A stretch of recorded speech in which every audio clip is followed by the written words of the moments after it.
So this evening I want to talk a little bit about our permitting program. First, what is an air permit?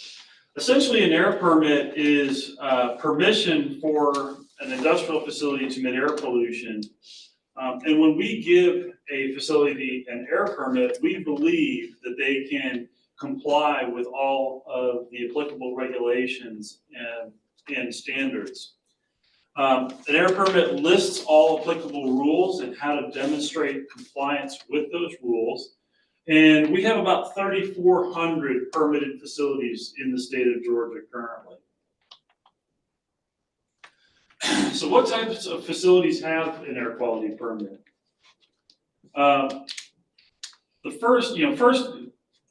types of facilities that you would think would have a permit, like power plants, as we see here, and like car manufacturing, the big manufacturing places, they of course have air permits. But we also permit some smaller facilities, like the ones you see here, like commercial bakeries, quarries, hospitals, and light manufacturing. We also permit things that you may not think that would need a permit. We permit Facebook and other data centers. We permit Hartsfield-Jackson International Airport. Although we don't permit the airplanes, we permit other equipment at the airport. And we, as a state, even permit the federal government, federal government facilities in the state.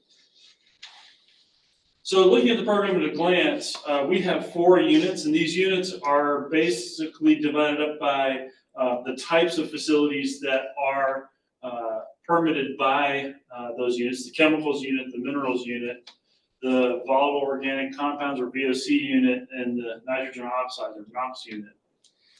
The program, we have 24 environmental engineers and 5 managers.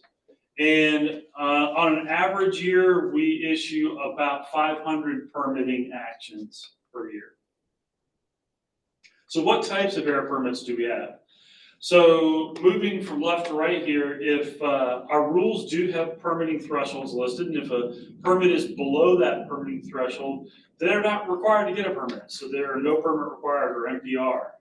If they're just over that threshold, but below the Title V source, major source threshold, they get a minor source or B or a SIP permit. Now, interestingly, if a facility exceeds the Title V threshold, but they voluntarily take limits to remain below the threshold, they can get what we call a synthetic minor permit. So they are a minor source, but they're only a minor because they've taken voluntary limits. Then we have facilities that are above the major source threshold. Those we call major sources or Title V sources or A sources. And then the very biggest facilities, which you would think of like power plants, like pulp mills, those are PSD sources, which stands for Prevention of Significant Deterioration. They are the largest of the large sources. Interestingly, PSD sources sources that would normally be PSD sources can also take voluntary limits to limit their emissions and stay out of PSD permitting. Public participation. We do have opportunities for public participation. First is a public advisory period where when we receive an application from a facility, we notify the public.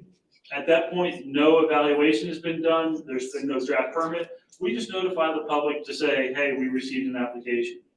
Once we've drafted a permit, we would, for many of our permits, we put out a public notice and comment period where people can review that draft permit and make comments on it. And then occasionally we have public meetings and public hearings for permits.